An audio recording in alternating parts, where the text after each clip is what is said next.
نحمدہ ونصلی علی رسولہ الکریم اما بعد فاعوذ باللہ من الشیطان الرجیم بسم اللہ الرحمن الرحیم وما خلقت الجن والانس الا لیعبدون صدق اللہ العظیم۔ تو راہ نوارد شوق ہے منزل نہ کر قبول، لیلا بھی ہم نشیں ہو تو محمل نہ کر قبول۔ اے جوئے آب بڑھ کر ہو دریائے تند و تیز، ساحل تجھے عطا ہو تو ساحل نہ کر قبول۔ کھویا نہ جا صنم کدا کائنات میں، محفل گداز گرمی محفل نہ کر قبول۔ صبح ازل مجھ سے کہا جبرائیل نے، جو عقل کا غلام ہو وہ دل نہ کر قبول۔ باطل دو ہی پسند ہے حق لا شریک ہے، شرکت میں آنا حق کو باطل نہ کر قبول۔ سامعین محترم، اصحاب پیغمبر رضوان اللہ علیہ مجمعین کا مقام خود پہلے پارے کے اندر سورہ بقرہ کے اندر آتا ہے، فَإِنْ آمَنُوا بِمِثْلِ مَا آمَنْتُمْ بِهِ فَقَدِ اهْتَدَوْا، کہ اگر ایمان لانا ہے تو ان جیسا ایمان لاؤ، وہی ایمان اللہ کے ہاں معتبر ہے۔ اسی طرح نبی کے فرمان میں آتا ہے کہ میرے صحابہ ستاروں کی طرح ہیں، جس کے پیچھے چلو گے منزل مراد کو پالو گے۔ معلوم ہوا کہ صحابہ اکرام رضوان اللہ علیہ مجمعین کی شخصیات اور ان کی اتباع ہدایت پانے کا ذریعہ ہے، اور انہی اصحاب پیغمبر میں سے حضرت عمر فاروق رضی اللہ تعالیٰ عنہ کا نام آتا ہے۔ آج چونکہ یکم محرم الحرام شروع ہونے کو ہے، اور یہ دن جو ہے یہ حضرت عمر فاروق رضی اللہ تعالیٰ عنہ کی شہادت مبارک کا دن ہے، کہ جس کو اسلام کا ایک بہت بڑا اثاثہ، جو اسلام کی گود جس سے محروم ہو گئی، وہ فاروق اعظم شہید رضی اللہ تعالیٰ عنہ ہے۔ سامعین محترم، یہ وہی فاروق اعظم ہے کہ جن کو خود امام الانبیاء صلی اللہ علیہ وسلم نے دعاؤں کے اندر مانگا ہے، اور روایات کے اندر آتا ہے کہ کعبے کا غلاف پکڑ پکڑ کے مانگا ہے کہ اللہم اعز الاسلام بعمر بن خطاب او بعمر بن حشام، کہ اے میرے پیارے رب اسلام کو عزت دے عمر بن خطاب یا عمر بن حشام کے ذریعے۔ تو خالق کائنات نے حضرت عمر فاروق رضی اللہ تعالیٰ عنہ کے حق میں اس دعا کو قبول فرمایا، اور جب یہ اسلام لے کے آئے ارادہ تھا قتل کا، لیکن واللہ خیر الماکرین، اللہ بہتر تدبیر کرنے والا ہے۔ اور وہیں جب پتہ چلا کہ گھر کے اندر بہن بھی مسلمان ہو گئی، گھر گئے تو دیکھا سبح للہ ما فی السماوات و ما فی الارض، قرآن پاک کی اس سورت کی تلاوت ہو رہی تھی، اور اس کا اتنا اثر ہوا ان کے دل کے اوپر کہ وہیں پر کلمہ پڑھ لیا۔ اور جب یہ اسلام لے کے آئے تو حضرت آقا مدنی صلی اللہ علیہ وسلم اتنا خوش ہوئے کہ خود حضرت بلال رضی اللہ تعالیٰ عنہ سے فرمایا کہ اے بلال، کعبے کی چھت پر جا کے اذان دو تاکہ مشرکین کو پتہ چلے کہ عمر اسلام قبول کیا ہے عمر نے، کہ اتنی خوشی تھی ان کے اسلام لانے کی۔ اور یہ وہ صحابی ہیں جو حضرت بلال رضی اللہ تعالیٰ عنہ کو سیدنا بلال رضی اللہ تعالیٰ عنہ کو کہہ کر پکارا کرتے تھے۔ اور حضرت عبداللہ بن عمر رضی اللہ تعالیٰ عنہ فرماتے ہیں، ترمذی کی حدیث ہے، کہ خود امام الانبیاء صلی اللہ علیہ وسلم نے فرمایا کہ عمر کی زبان اور دل پر خالق کائنات نے حق کو جما دیا ہے۔ اور ایک اور حدیث میں آتا ہے کہ خود امام الانبیاء صلی اللہ علیہ وسلم اپنی زبان سے یہ فرما رہے ہیں کہ اگر میرے بعد کوئی نبی ہوتا تو وہ عمر ہوتا۔ اور ایک مرتبہ خود جو ہے حضرت عمر فاروق رضی اللہ تعالی عنہ حضرت صدیق اکبر رضی اللہ تعالی عنہ کو مخاطب کر کے یہ کہتے ہیں کہ اے رسول کے بعد سب سے بہتر انسان. تو اس وقت حضرت ابو بکر صدیق رضی اللہ تعالی عنہ نے فرمایا کہ میں نے خود نبی پاک صلی اللہ علیہ وسلم کی زبان مبارک سے یہ سنا ہے کہ سورج عمر سے بہتر شخص پر کسی پر طلوع نہیں ہوتا. اس طرح یہ ایک دوسرے کا احترام کرنے والے لوگ تھے کہ جب حضرت ابو بکر صدیق رضی اللہ تعالیٰ عنہ کی اہمیت بیان کر رہے ہیں حضرت عمر فاروق، تو حضرت عمر فاروق کے حوالے سے حضرت صدیق اکبر رضی اللہ تعالیٰ عنہ ان کو بتا رہے ہیں کہ میں نے خود نبوت کی زبان سے یہ سنا ہے کہ سورج عمر سے بہتر انسان پر طلوع نہیں ہوتا. اور انہی کے بارے میں آتا ہے کہ خود امام الانبیاء صلی اللہ علیہ وسلم نے ان کو فرمایا کہ اے عمر، جس راستے سے تم گزرتے ہو شیطان بھی وہ راستہ چھوڑ دیتا ہے. ایسا ایمان تھا، ملا خطاب کو وہ ایمان لرز جائے جس سے شیطان، قہر بنے ابلیس پر وہ عمر کے پاؤں کی دھول ہے. یہ سچ ہے کہ ایمان بلند ملا اصحاب رسول کو، بلند کرے جو اسلام کو وہ عمر کا اصول ہے. ایسی رائے رکھتے تھے کہ خود قرآن کی آیات بن کے اترتی تھی کہ جب عبداللہ بن ابی کا جنازہ آتا ہے، حضرت آقا مدنی صلی اللہ علیہ وسلم آگے ہوتے ہیں تو حضرت عمر فاروق رضی اللہ تعالیٰ عنہ سامنے کھڑے ہو جاتے ہیں کہ نہیں یا رسول اللہ، آپ اس کا جنازہ، اس منافق کا جنازہ نہیں پڑھائیں گے. تو اس کے باوجود رحمت للعالمین نبی پاک صلی اللہ علیہ وسلم کو بنا کر بھیجا گیا تھا. تو انہوں نے جب جنازہ پڑھایا تو قرآن کی آیت سورہ توبہ کی 10واں پارہ وَلَا تُصَلِّ عَلَىٰ أَحَدٍ مِّنْهُمْ مَاتَ أَبَدًا وَلَا تَقُمْ عَلَىٰ قَبْرِهِ، یہ آیت اترتی ہے حضرت عمر فاروق کی رائے پر. اور کم و پیش 17 مقام ہے، اللہ کمی پیشی معاف فرمائے، کہ جو آیات بن کر اتری ہے حضرت عمر فاروق رضی اللہ تعالیٰ عنہ کی جو بات تھی، جو رائے تھی، اس کے اوپر یہ ایمان تھا. اور جب انسان لالچ، حرص اور دنیا کی محبت، حب جاہ، حب مال سے اپنے آپ کو بالکل پاک کر لیتا ہے تو پھر وہ جو بولتا وہ ہے جو اللہ چاہتا ہے، سوچتا وہ ہے جو اللہ چاہتا ہے، اور دیکھتا وہ ہے جو اللہ اس کو دکھانا چاہتا ہے، اور قدم وہ اٹھاتا ہے جس طرف رب اس کو لے جانا چاہتا ہے. عمر فاروق رضی اللہ تعالیٰ عنہ وہ شخصیت ہے کہ جنہوں نے اپنے آپ کو خالق کائنات کی رضا کے اندر اپنے آپ کو راضی کر لیا تھا. اور یہی وہ لوگ ہیں کہ جنہوں نے اپنا جینا مرنا، اپنی زندگی بھی خالق کائنات کے لیے قربان کر رکھی تھی. اور انہی کے بارے میں آتا ہے قُلْ إِنَّ صَلَاتِي وَنُسُكِي وَمَحْيَايَ وَمَمَاتِي لِلَّهِ رَبِّ الْعَالَمِينَ، کہ اے نبی کہہ دیجئے کہ میری نماز، میری قربانی، میرا جینا، میرا مرنا وہ اللہ کے لیے ہے. جب انہوں نے امام الانبیاء صلی اللہ علیہ وسلم کو دیکھا تو ان صفات کو ایسا اپنے جسموں کے اوپر موصوف کیا، ایسا مجسم ہوئے ان صفات سے، ان اداؤں سے، کہ ایک ایک چیز امام الانبیاء صلی اللہ علیہ وسلم کی اپنے دل کے وسط کے اندر پیوست کرنے والے یہ لوگ تھے. یہ وہ لوگ تھے. اور جب یہ خلافت کی مسند سنبھالتے ہیں تو فتوحات ان کا مقدر بنتی ہیں. جدھر منہ کرتا ہے لشکر، فتح ان کا مقدر ہوتی ہے. کیوں؟ کہ اللہ کا نمائندہ بیٹھا ہوا ہے، اللہ کا ترجمان بیٹھا ہوا ہے، وہ خالق کا خلیفہ مسند کے اوپر بیٹھا ہوا تھا، جو لالچ سے آزاد تھا، جو زمینی حکمرانی سے اپنے آپ کو پاک کر رکھا تھا، جس نے ایسی عاجزی تھی حضرت عمر فاروق رضی اللہ تعالیٰ عنہ کی. کوئی کسی ذات، صفات، کسی چیز کے ساتھ جڑنے والے نہیں تھے، بلکہ جب وہ دسترخوان لگتے تھے تو نعمتوں کے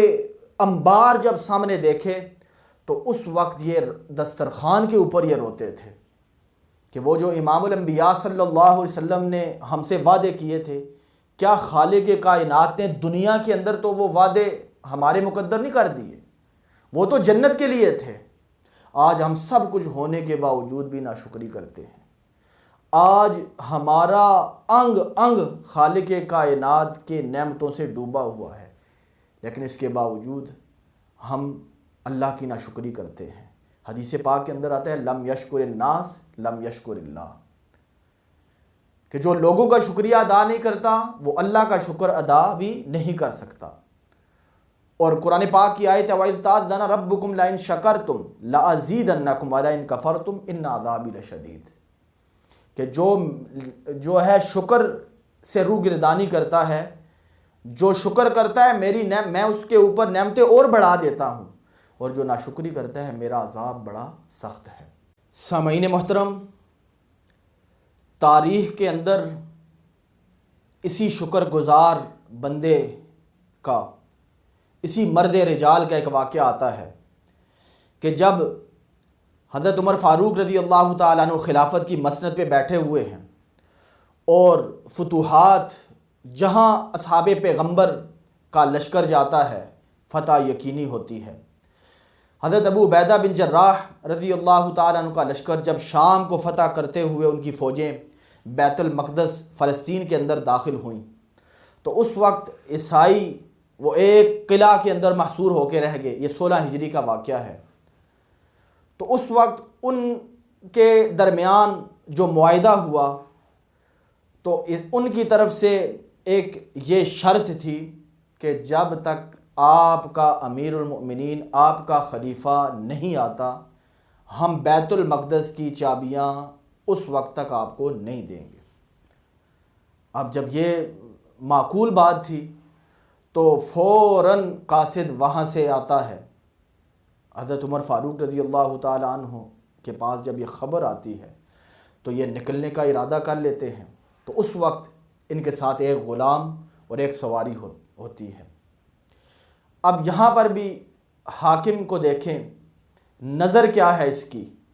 اور اپنے حق کو،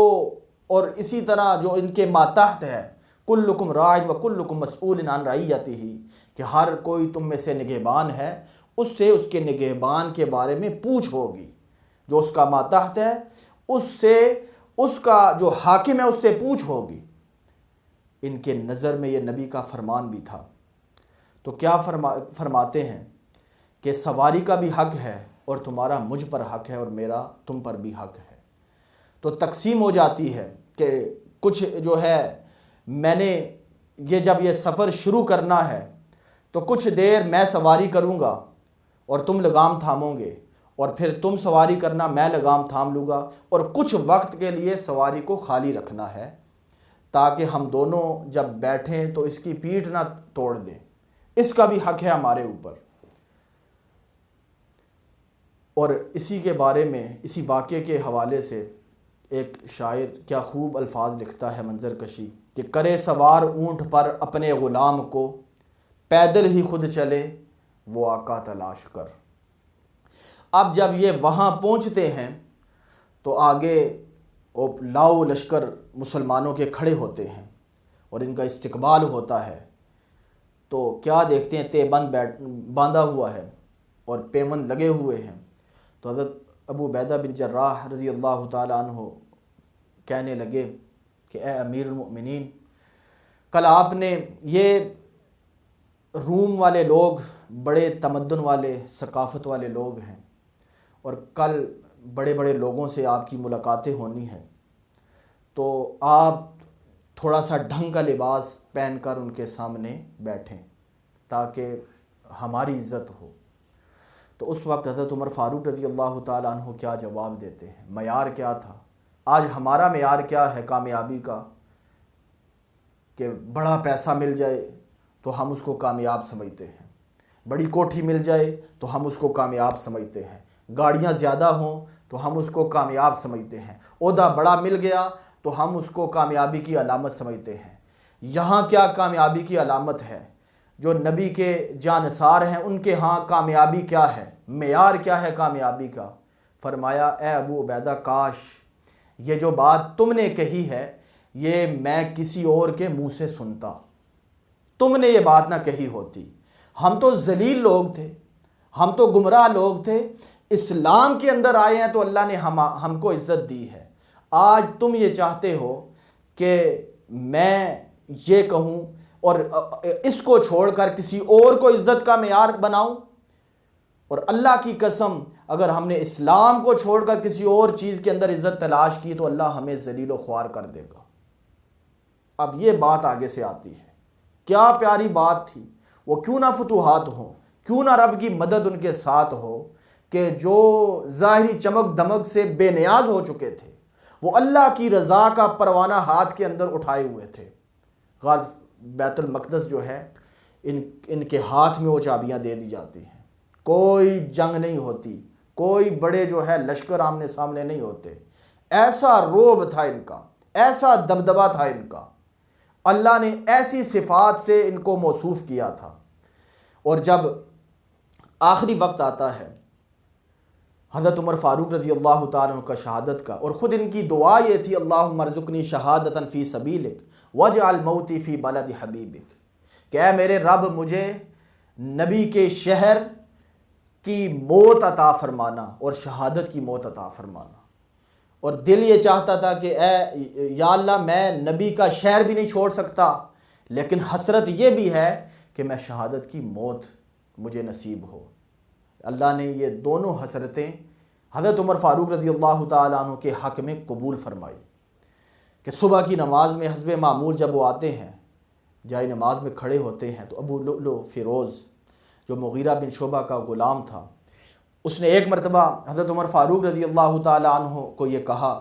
کہ میرا آقا مجھ پر ظلم کرتا ہے۔ جب حضرت عمر فاروق رضی اللہ تعالیٰ عنہ نے اس سے پوچھا کہ وہ کیا ظلم ہے تمہارے اوپر، تو اس نے کہا میرے اوپر اتنے جو ہے وہ ٹیکس لگایا ہوا ہے۔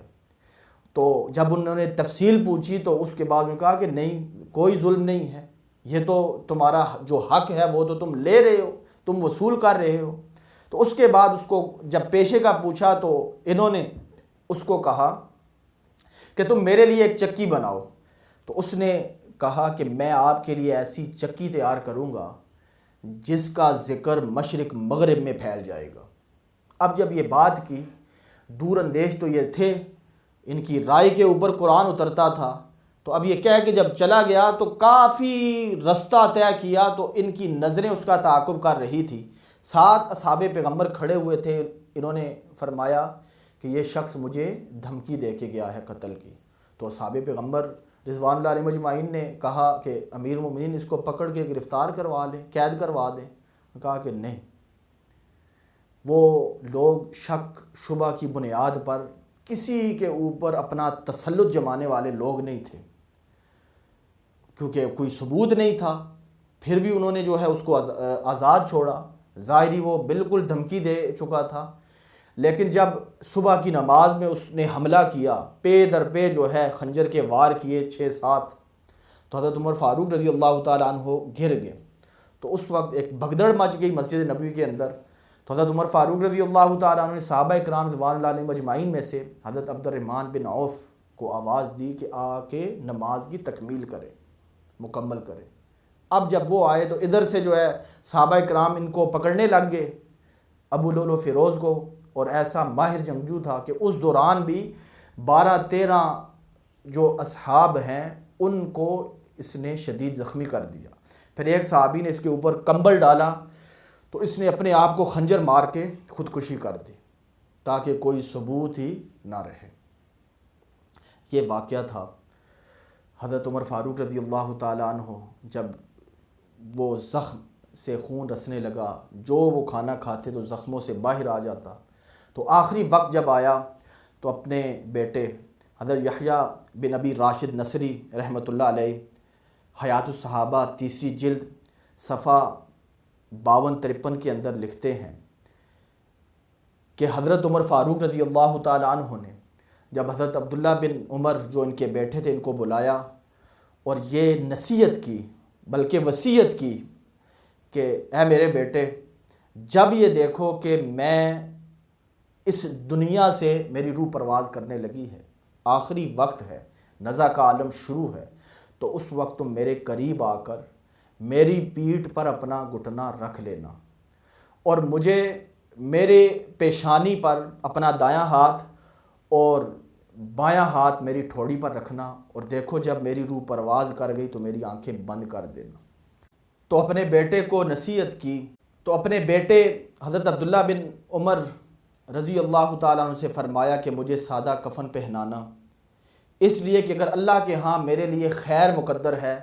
تو بہت جلد یہ کفن اتار کر اللہ کے ہاں سے مجھے بہت قیمتی کفن پہنا دیا جائے گا، اور اگر اللہ کے ہاں میرے لیے بدبختی مقدر ہے تو تمہارا کفن میرے کسی کام کا نہیں ہے۔ اور پھر فرمایا کہ میری جو قبر ہے وہ درمیانی عام مسلمانوں کی جو قبر ہے وہ بنانا، اس لیے کہ اللہ کے ہاں اگر میرے لیے خیر مقدر ہے